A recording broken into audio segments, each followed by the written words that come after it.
Oh, hi, everyone. I'm sorry. I'm just getting ready for tonight's show. There, ready. I don't know about you. I had a very good thing happen to me today. I got enough followers on the Twitter to go to Grant Imahara, who's the Mythbuster that builds the robots, and now he's agreed to build me a robot skeleton sidekick, which is fantastic news. I'm very, very excited about it. But sometimes when you get great news, have you ever noticed that after it you get kind of depressed? I've been kind of a little bit depressed today. I've got what the French call ennui. Why do the French call it ennui, Craig? Well, because they have their own language.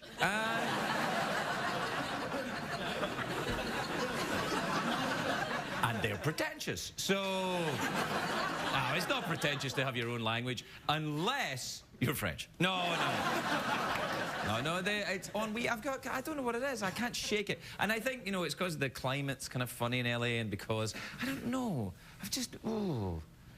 I've tried to cheer myself up with all my usual tricks.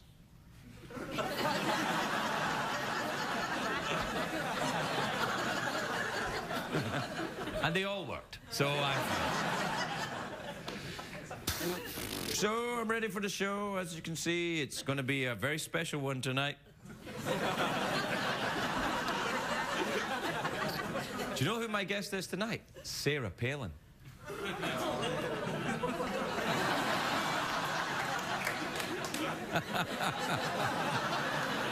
It'd be great for you. I don't want her here. You can have her. No, you know, it's because Sarah Palin was on The Tonight Show tonight, right? Because I just watched it because we're live. And who's that new guy they've got on The Tonight Show, by the way? Where's Conan? Anyway,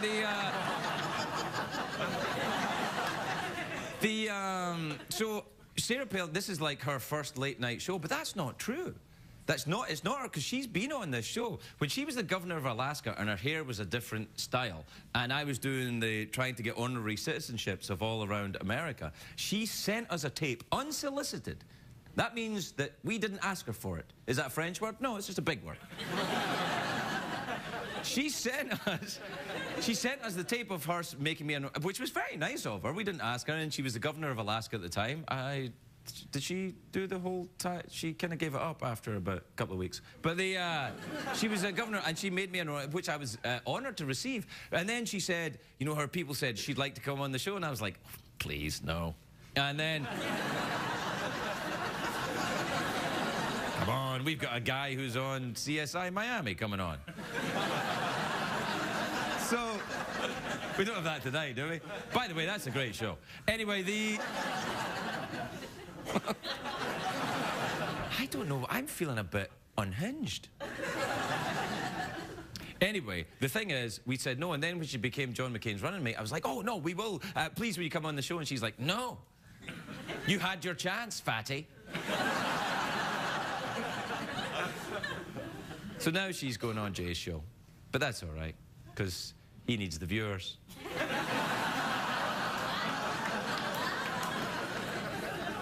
Actually, that's true. I like you, and I'm glad you're here, but I don't need you. You don't need me either. It's only TV. You don't need me. I don't need you. This is fun. We're doing this because we like doing it, right? It's consensual.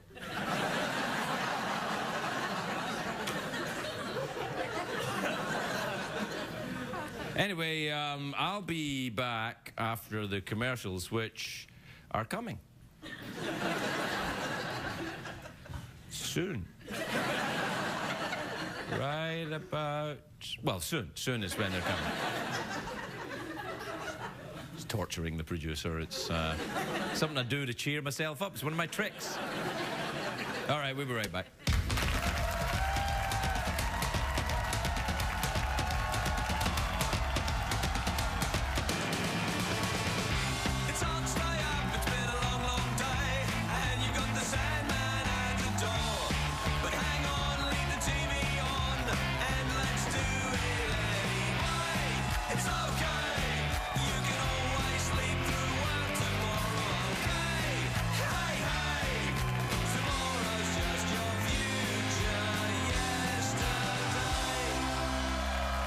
Ladies and gentlemen, Ferguson.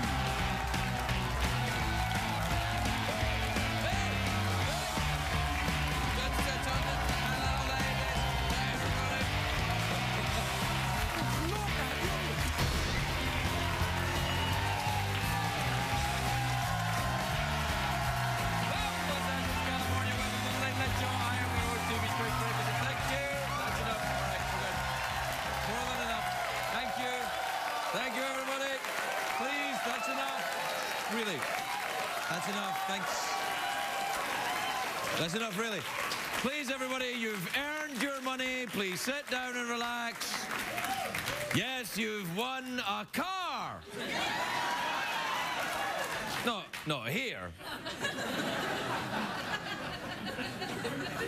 Do you know Oprah gives out cars to her audience? Why don't we give out cars to this audience?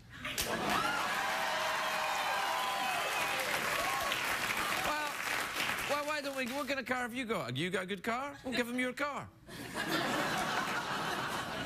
He doesn't have a good car.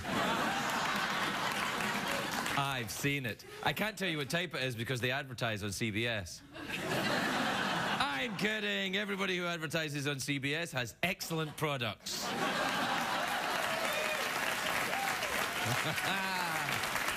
Especially the vacuum cleaner with the proper amount of suction. Don't clap for suction. We'll be here all night.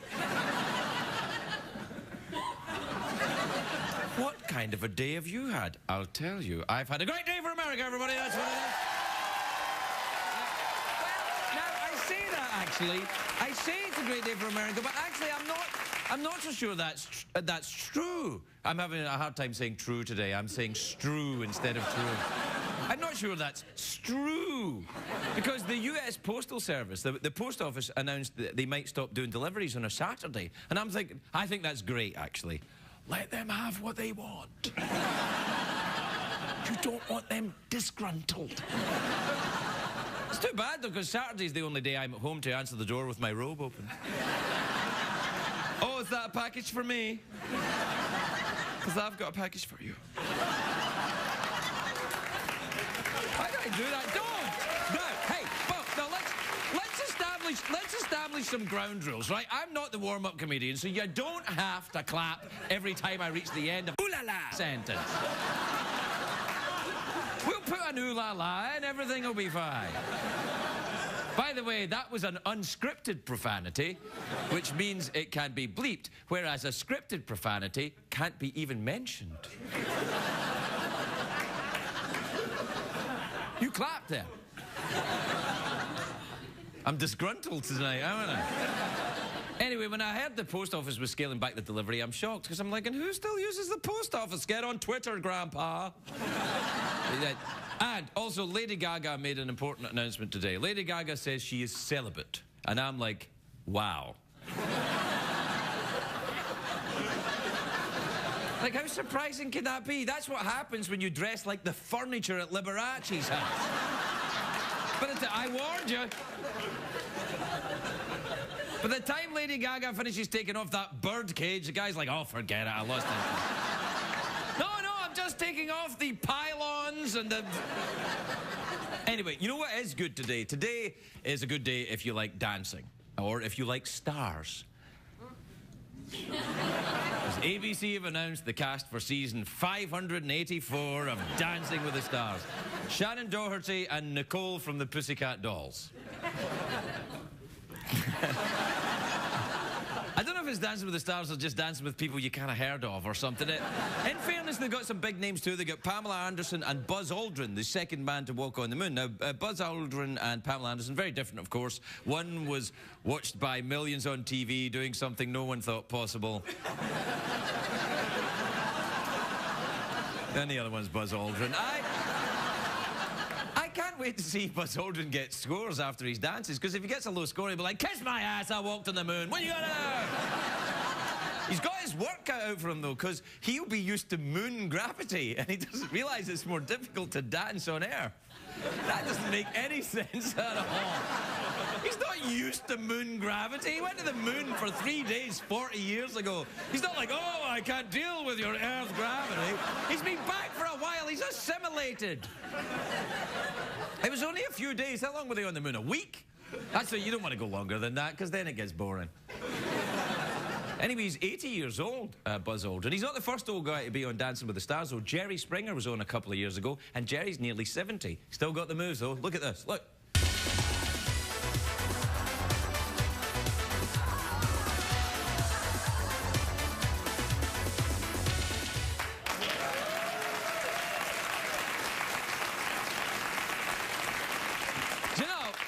tell you something. I admit I was a little depressed to hear Buzz was on Dancing with the Stars. He's an American hero. I've been depressed all day. I've been crampy and depressed and cranky all day. It's because I'm Celtic and it's cloudy here in LA. Look.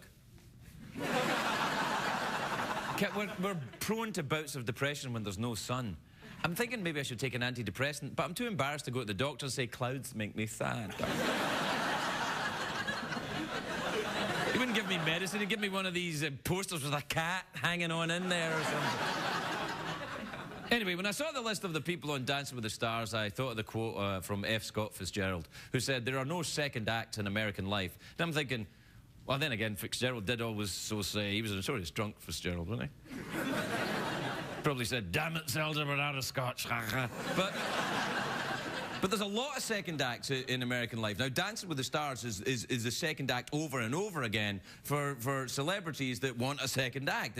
They place it on an endless loop of bad TV, and I'm thinking, seriously, is there any end to this river of human excretia that is network TV? And I am no better than anyone else. I'm just a part of it. I'm a poop chunk in this river of crap. That's right.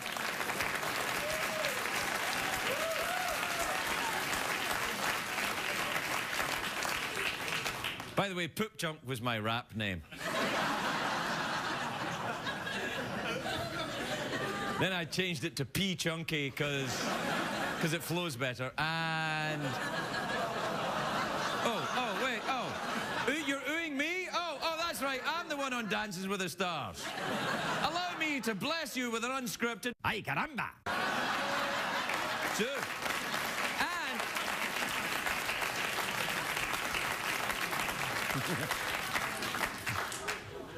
I am a bit cranky today, aren't I? I don't know what it is. I should just dance. I should dance away my blues.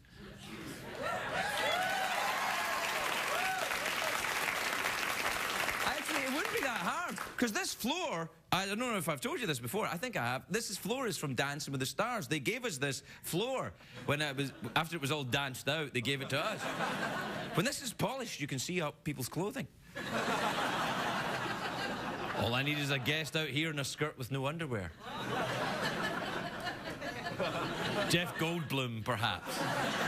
Do you know what? I think that's why I'm depressed. Everything in this damn show is a hand-me-down. We get the floor from Dancing with the Stars. Not even from Dancing with the Stars, which is a good show. This is Dancing with the Stars. And then this suit's I mean, this is an old Bob Barker suit. I can still smell the mothballs on it. And then there's... The brooms we use to sweep up around here are made from the trimmings of Andy Rooney's eyebrows. Everything. I'm like Cinderella. And I've said it before, I'm a terrible dancer. They say that, you know, you should dance like nobody's watching. It's like from the expression, work like you don't need the money, love like you've never been hurt, and dance like nobody's watching. Well, I dance like I've been hurt, and I work when nobody's watching, and I love like I need the money. There, that all came around. I'm cheered up. We'll be right back, everybody.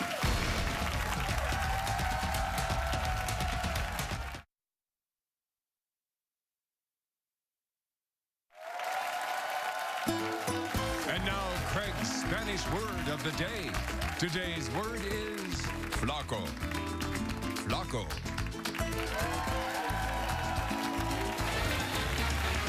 Flaco.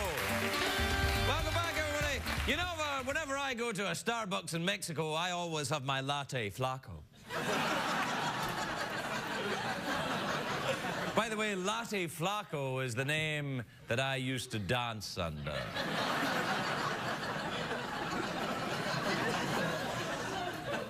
I wish Sarah Palin was here. Yep.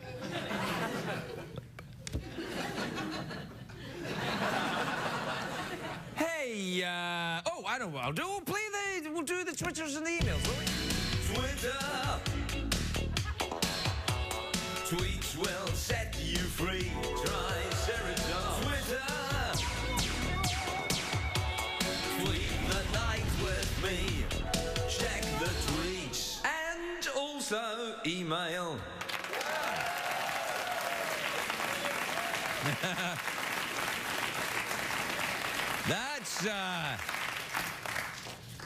That's pretty good, actually, isn't it? That's going to look out of place with the rest of the show. Right, I'm just going to... I'll get on and I'll read the emails and the Twitters and the... Ding dong! Is that the door? It is. Why? It's Stephen Wright, everybody. Stephen Wright. Stephen?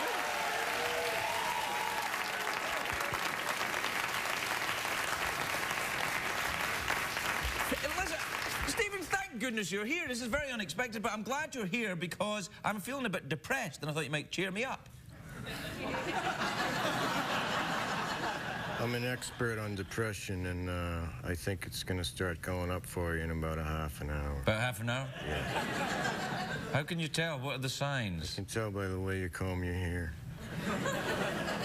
I don't comb my hair. I've got a very unusual condition. I flex it into this shape. All right, well, you can help me with the emails. You don't mind me dropping in like this, do you? No, I thought you might. You usually swing by when I'm depressed. Actually, maybe you swinging by is what depresses me. Yes. As I drove closer here, you got As you more get and more closer, I begin to depressed. pick up on it. Sorry about that. That's all right. That's all right. All right, we'll do it through the emails and the Twitters and stuff. Are you on the Twitter? No. Okay. How long have you been on it? A couple of weeks. How do you like it? It's pretty good. Yeah? Yeah. You should try it. Do you have to know everyone that you're twittering with? No. It's like sex in the 1970s.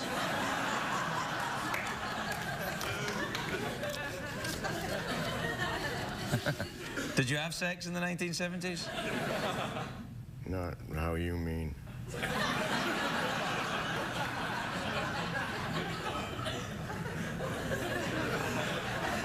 This is, oh, here's an interesting email. Look at this. This is from Braxton in Port St. Lucie in Florida. You won't believe this. It says, Dear Craig, where is Stephen Wright? No way. Yeah, well. What are the chances of that? Of all the nights for the guy to write that. Isn't that the weirdest thing? Yeah, Braxton I don't think is a guy's name. I think it's a pony.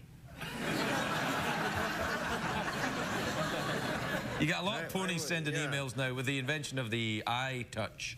A lot of my fans are ponies.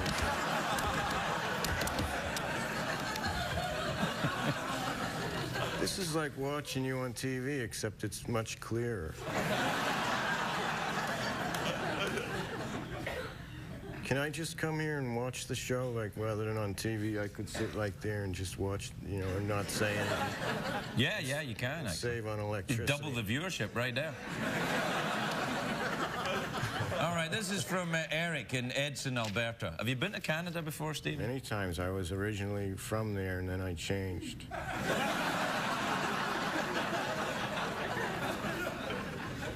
Changed for tax purposes.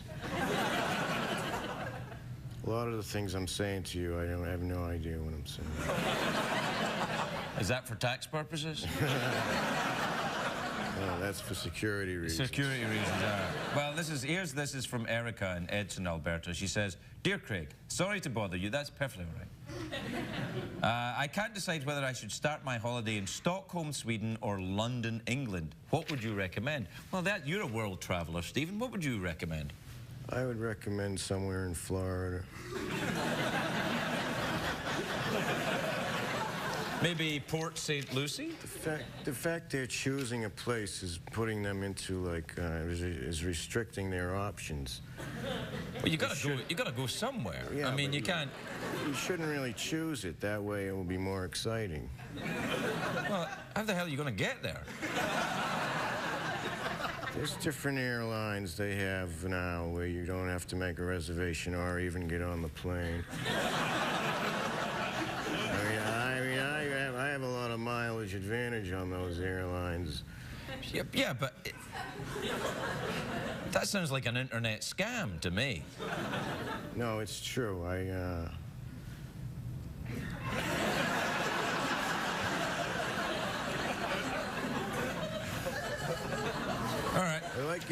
like your desk there. Is the desk always there? You should move it over about 2 inches. No, I tried that. It didn't work out. Okay. Yeah, no. Oh, right. This is a good question. You'll like this. Is a Twitter. You can tell it's a Twitter because CBS put a black and white headshot of a bird. By the way, how about that CSI Miami? That's a great show, isn't it? Is that on television? I saw a play version of that once. Really? Where was it, a musical? It was in Stockholm. In Stockholm? CSI Miami in Stockholm, done by Swedish actors? A live version. Live? Was David Caruso in it? I don't think so. Yeah. He's not good at Swedish. He's a good actor. He's got his limitations. Yeah. When it comes to Swedish, he's hopeless. You gotta, that takes a lot of studying. There are certain acting schools that are just for Swedish.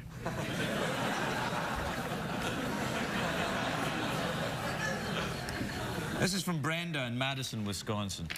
She says, are llamas as pretentious as they look? I don't know any llamas. Have you ever come across any llamas in your world travels where you don't go anywhere on this airline, that you don't even get on the plane? What I'm saying is, you keep a llama in your house. I have two. I used to know 2 llamas in the early 70s.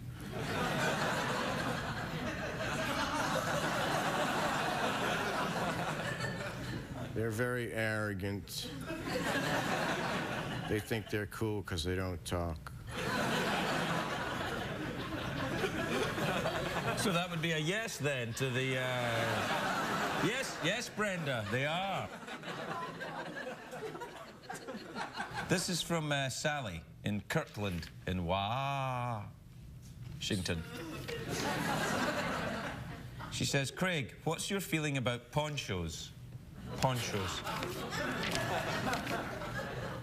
Ponchos. Ponchos should be outlawed for a variety of reasons. I disagree entirely, but give me your reasons why. They have no sleeves. Not a crime in this man's America. Which, if you're hitchhiking with a poncho, you can't really get anywhere because no one even knows if you're hitchhiking. You might as well take the plane that doesn't go anywhere, because that it would save you all the bother of wearing your poncho. That's right. Which isn't really that much of a bother, because you don't even have to put your arms through. It's just a thing you put your head through the top. I'm glad we're on the same page. The fact that we're on the same page makes me even more depressed. Stephen Wright, everybody, we'll be right back.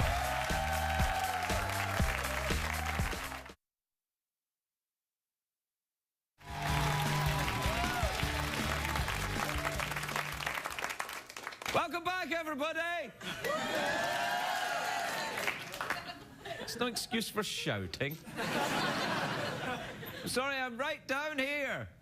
Exactly where I normally am, except we moved the camera up to try something new. Something new? I object. Me too.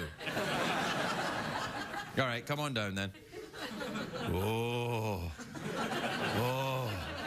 Hey, it's like these trailers at the start of the new season when you go.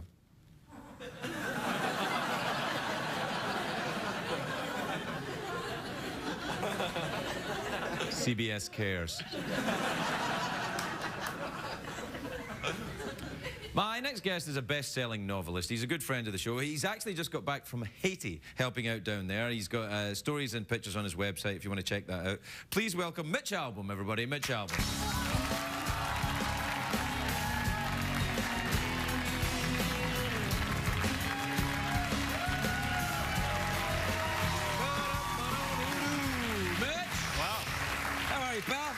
I'm doing all right. You doing okay? I'm doing okay. You must be a little tired. You just got back from Haiti? I got back from Haiti. How was it? How bad is it? Well, you don't complain about anything once you get back from Haiti, sure. tired or otherwise. I went down and stayed at an orphanage that had a Detroit connection, which is where I live. Right. And there are 70 kids there in a place where basically they eat twice a day. Ramen noodles for breakfast, rice and beans for dinner. There's no electricity. They read their books and study by flashlight at night. They all sleep outside. This and is since the earthquake, the no building's one gone? goes inside. They're too superstitious. In fact, I slept on the floor inside like a little kitchen area. People will not go inside? Will not go inside. The kids all sleep outside every night and on the ground. What's the, because is it they're cold? afraid. Is it, No, it's very hot, and it's going to start raining there soon, which is why it's going to be a problem.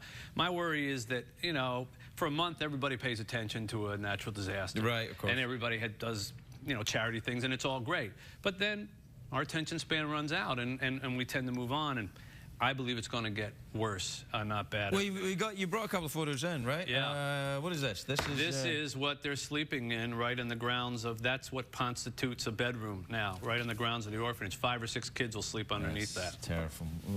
This was a shopping center that used to be 3 stories tall. Yeah. It's now 1 because you see it the way it is, and there are, I don't mean to gross anybody out, but the stench of bodies that are still in that building was so overwhelming that most of the people had their shirts up over their noses because they just couldn't handle it.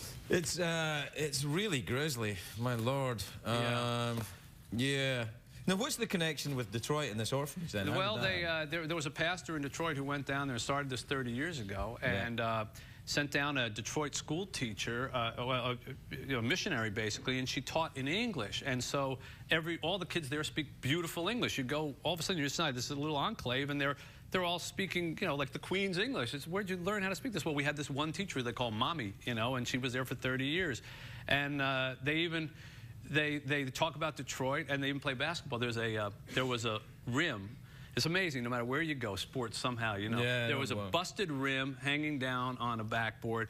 The driveway was full of holes from the earthquake, but let's play a little basketball. And so we played, of course, at my age. Basketball, the whole goal is just don't hurt yourself. You know, don't rip anything, please. You know, so we're playing. Don't bend over and pick the ball up. Just let it roll anything like that. Quietly. So these kids are shooting. You know, they're 15, 16, 17-year-old kids, and we're from America. You know, we're supposed to, you know, be able to play basketball, but we're Mitch, everybody loves you, but no one expects you to be able to play basketball. Not even in Haiti. Not even in Haiti. So it was funny when you know, of course they killed us. You know, they beat us 100-0, and we congratulated them. And when we were leaving, you know, the kids are so sweet, and they don't have anything. And they say, "Are you going to come back? Will you come back?" And we say, "Yeah, we're going to come back." And one of them goes, "Bring some real ball players next time."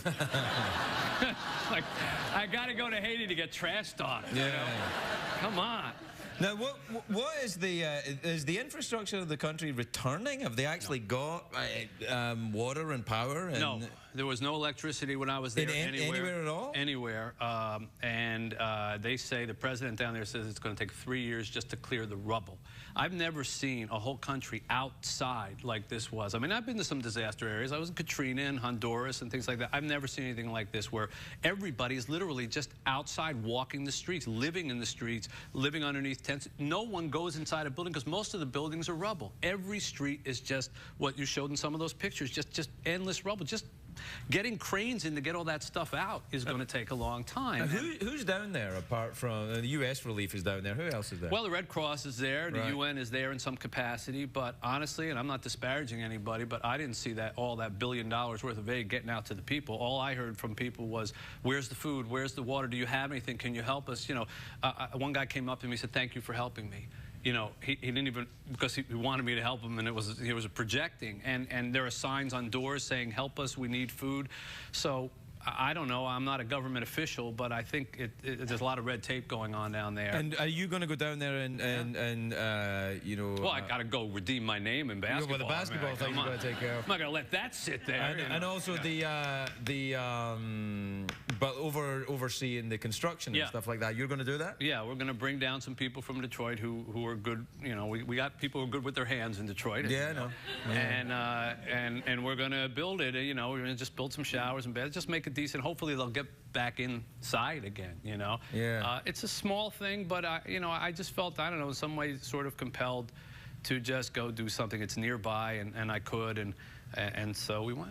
Nearby to Detroit? Well, you know, this side of the world, it's the Western Hemisphere. But you were seeing it on the television, and I just, Look, I'm a storyteller, and I knew if I went down there and if I came back and told some stories about it, I wrote them in the newspaper, whatever, maybe it would move people. I think that's the obligation you have. And this particular mission, and may not be my faith, but, you know, I meant what I said when I was here last time with Have a Little Faith, the book I wrote.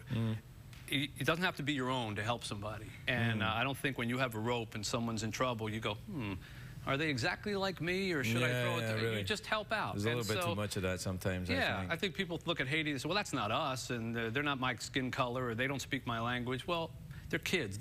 Especially these kids are kids. They're 6 months old to 17, 18 years old. While we were there, I saw a woman who had like 2 or 3 kids living out in one of these tents, and this pastor was with me.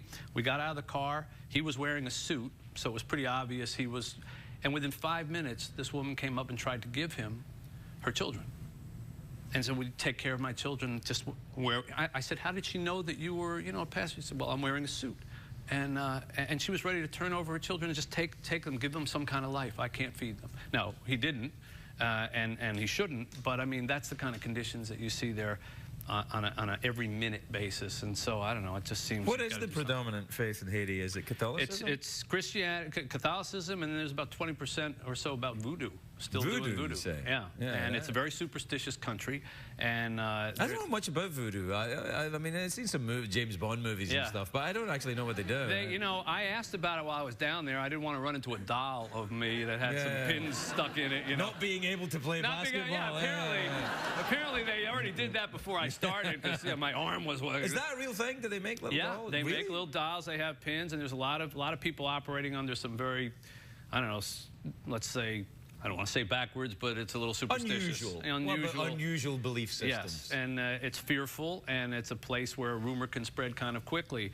And so I think the more... Had you any contact with the country before the disaster? So you can't really do a before and after kind of... No, but I'm told by people that it was the poorest country in the West to begin with. It's not like, wow, if you had been there 2 weeks ago, boy, it looked just like New York City. It didn't. It was always bad, and there were always people suffering. But now...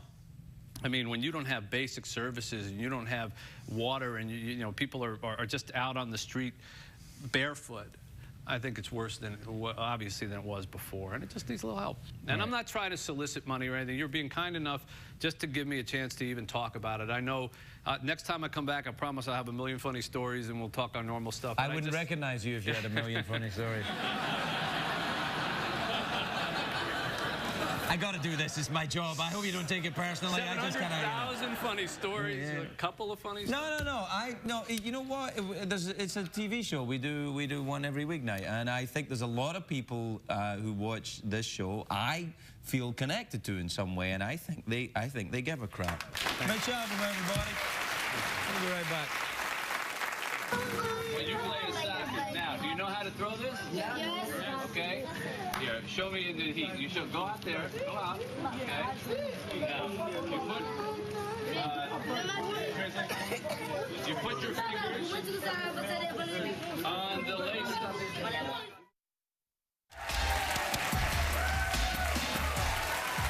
Welcome back, everybody. Welcome back. My next guests are Russian, and they're rockers, and you can catch them at the South by Southwest on March the 19th. That's the festival in Austin. They're here performing their song Polar Bear. Please welcome Mummy-Troll, everybody. Mummy-Troll.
entendimos en el programa, señor Craig. Dígame.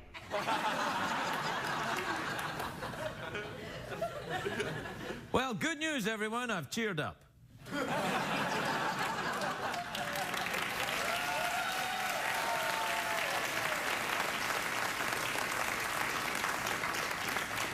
Thanks, audience, for applauding.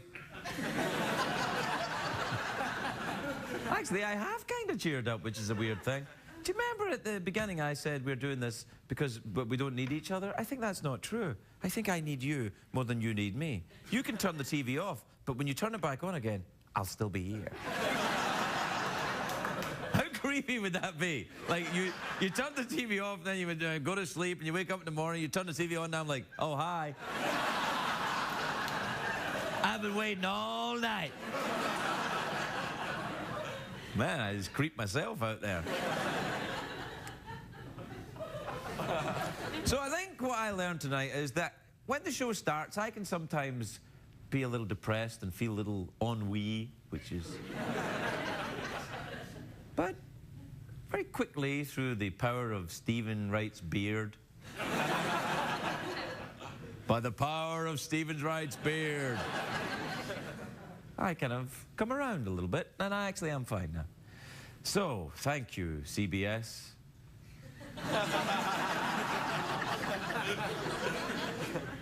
We should get going, eh? We're out of time. And yet.